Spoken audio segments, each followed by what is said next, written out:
Yeah, hi folks. Now, when people think about global centralised control, we usually think about the United Nations and the World Economic Forum. But very few think about the Bank for International Settlements, which operates in exactly the same way. Now, this bank was initially set up in 1930 to manage German reparations payments after the First World War. But now it has morphed into a global central bank for many central banks around the world, including New Zealand. And now they're pushing for central bank digital currencies, which will eventually mean no regional banks, no cash, and complete control over you.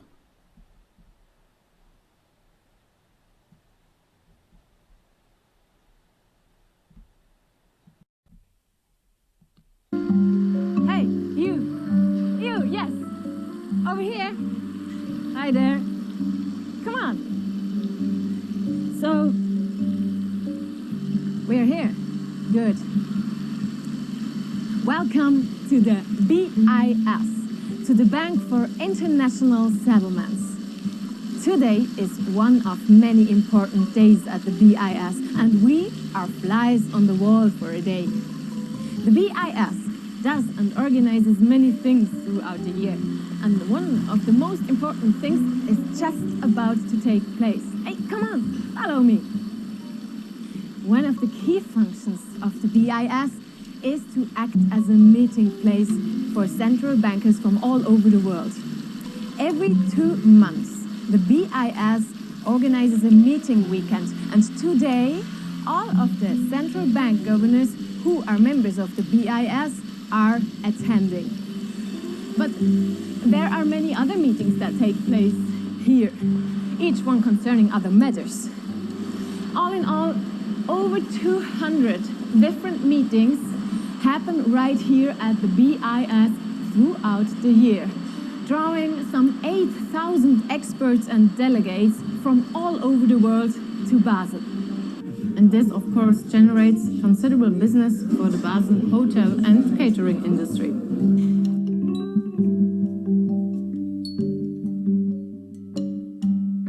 As I was saying, these meetings, they can be crucial, particularly at times of crisis when response and decisive actions from monetary authorities become critical.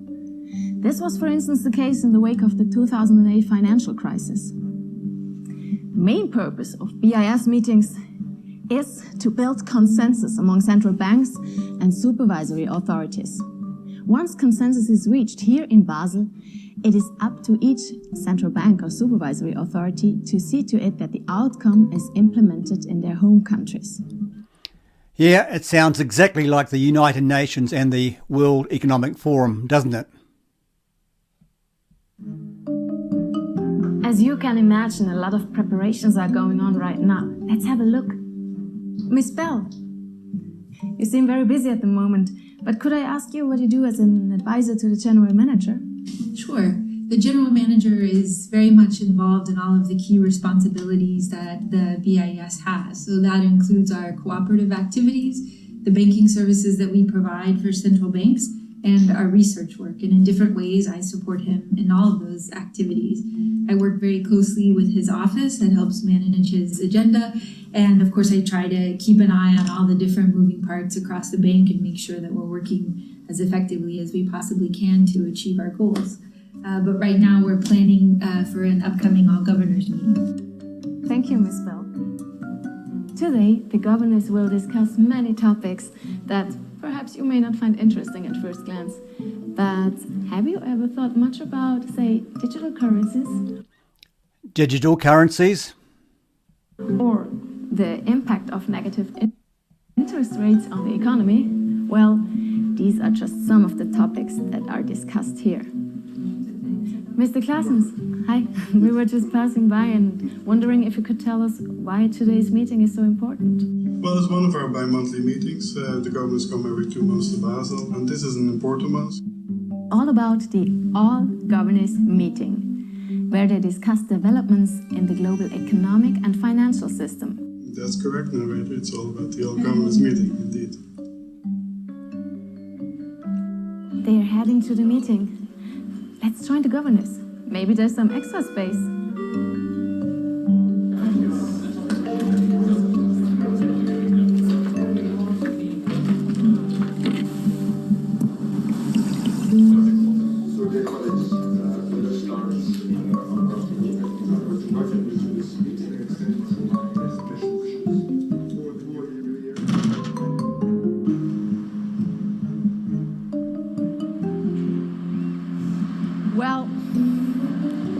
As I expected, we had to leave the meeting right on time. These discussions among the governors can only be really open and honest if confidentiality is maintained. Can only be really open and honest if confidentiality is maintained. Wow, they're so transparent, aren't they? BIS member central banks.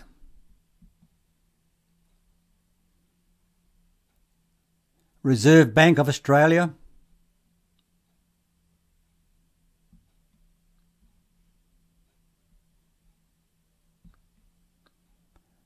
Reserve Bank of New Zealand.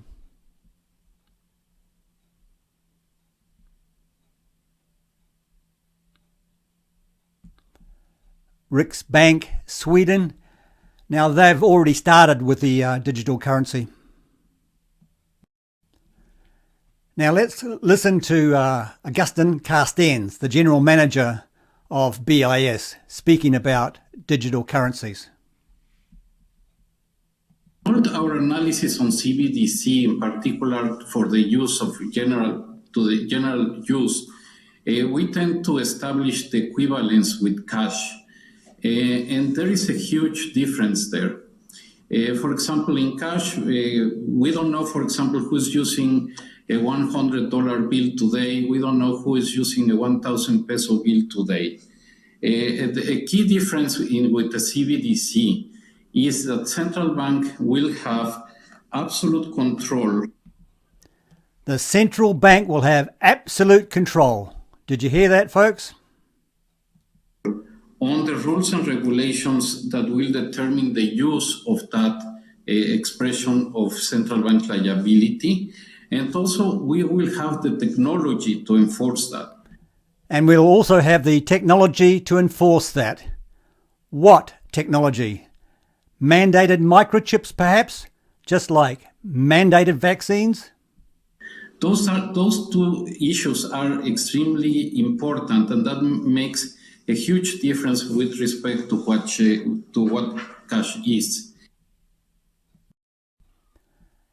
Now to where New Zealand is right now on the digital currency.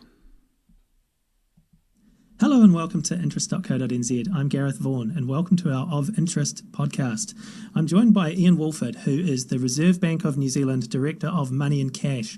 Ian is going to talk to us about the Reserve Bank's work on the potential development of a central bank digital currency.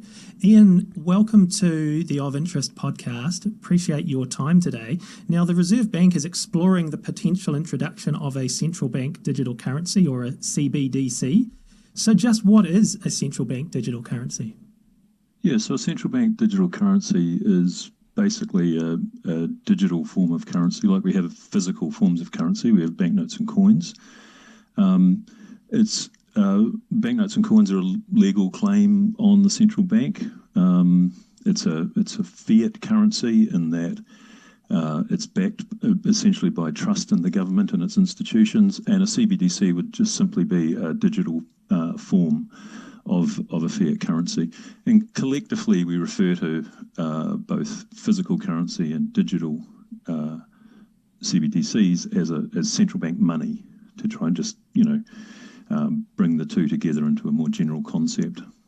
Obviously, there's a lot of electronic money already in use. I mean, if I go downstairs and buy a coffee, I'll probably use an EFTPOS card or Apple Pay or something like that. So how does this form of digital currency differ from that?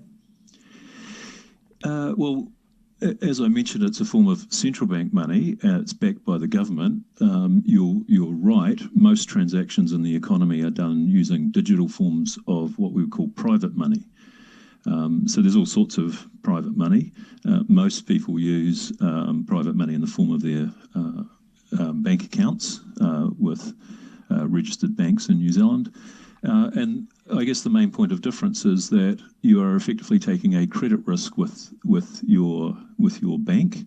So your claim is on the bank. Whereas with a central bank digital currency, your claim would effectively be on the government, which typically has and is the case in New Zealand, has a higher credit rating than private institutions. So you're effectively abstracting away from the credit risk. That's one main point of difference. So you have done quite a bit of work on the central bank digital currency concept already.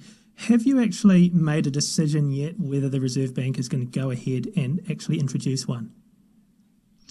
No, we haven't made the formal decision. I would say that we are going through a bit of an evolution though. So we first started working and putting out papers and bulletin articles and the like on central bank digital currencies about 5 years ago. But it was really in the last couple of years we've got much more serious in the work that we've done on CBDCs. We haven't made a formal decision, but the more that we work on it, we've been out consulting. We're kind of evolving, I guess, what we're saying publicly. And what we're saying publicly now is it is our prior that a central bank digital currency will make sense. We haven't pulled the trigger, made the formal decision, but we are spending more and more time on it. We've announced that we will be moving to do a proof of concept, working with technology firms. So we're doing quite a lot of background work at the moment just to develop what that would look like, do the business cases, all the sort of background stuff you need to do. Yeah, it's clearly on its way, folks. Now to Sweden from a couple of years ago. Sweden is predicted to become the world's first cashless society by March 2023. By then, cash will no longer be used as a means of payment in Sweden. Sweden has long been open to embracing new technologies, and its financial system is no exception. In 1661, Sweden was the first country in Europe to introduce banknotes.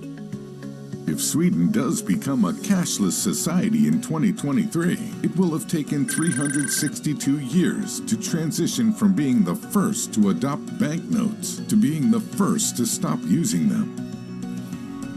Over the past few years, almost all purchases in Sweden have been made electronically by debit or credit cards using contactless chip and PIN cards, which have replaced the less secure cards with magnetic strips. More than 80% of all retail transactions in the country are now conducted electronically. This is similar to the decline in cash in other Nordic countries, including Finland, Norway, Denmark, and Iceland. The speed with which the Nordics are quickly embracing a cashless lifestyle strongly contrasts with the countries in the south of Europe, where cash is still a popular form of payment and where many businesses still accept only cash. This is the complete opposite of what happens in Northern Europe, where cash is actually no longer accepted in many establishments. In fact, more than half of Sweden's 1,600 bank branches no longer accept cash deposits or withdrawals. In Sweden, in most places, you have to be ready to pay by card or by using the mobile application Swish. Now, folks, this is tyranny. If people don't want to be hooked into the government, they starve. Now, this app is backed by the Central Bank of Sweden. And now to Richard Werner, economist Richard Werner, on the central bank control. How have the central bankers, this is my last slide because my 12 minutes is just up, have reacted to the truth coming out? They admit that they've been telling porkies, and now they propose to increase their power. So central bankers belatedly admit, oh, now that you've mentioned it, yes, banks create the money supply. So let's abolish that now. And also, by the way, let's abolish cash. So what should we do? Well, introduce digital cyber currency that central banks issue and control, and thereby gain total control over all economic transactions, decisions, and the whole lot you've just heard from the CEO of the GDI. So the greatest concentration of central banking power in history is really the bid they're aiming at. That's the central bank's goal. And of course, digital accounts of dissenters and regime critics could be switched off be very difficult to even purchase necessities. Exactly. Government dissenters can be switched off just like that. And we've seen that in New Zealand recently, haven't we? So this is an Orwellian dystopia of total control, the end of any freedoms. That's really what central banks are aiming at. Several central banks have, like the Bank of England, already prepared their microchip implant, RFID chip, to be implanted under your skin. Now don't laugh, folks. The Swedes have been doing that for years. When Elias Brotberger goes to work, he doesn't need ID.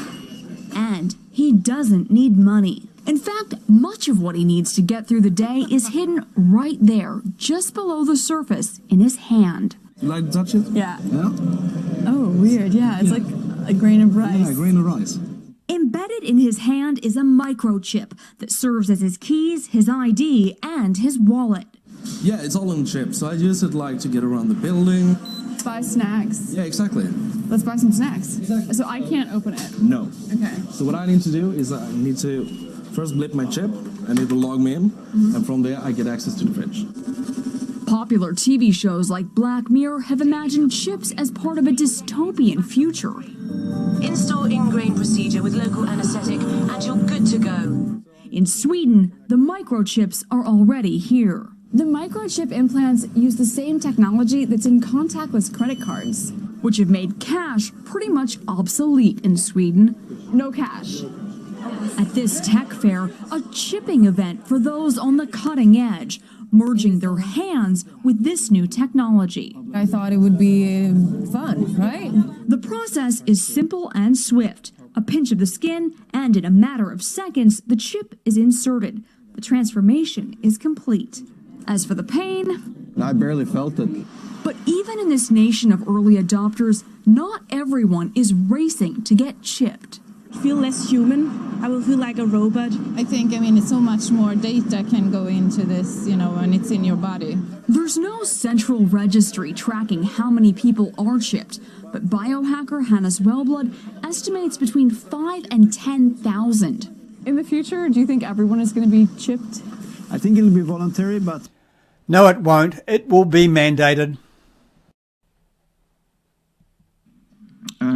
And why is the sudden discussion about universal basic income from all the grassroots and inverted commas movements and billionaires? Oh, universal basic income is the bribe for you to accept the microchip. The overarching trend of the 20th century is concentration of power in the hands of the few. That's what we have to keep in mind. We have to work against this. We don't want to have these unaccountable central planners making decisions. We need decentralization, and the solution, therefore, is to maintain public money in the hands of local community banks, decentralize decision-making, give local people the power. Exactly.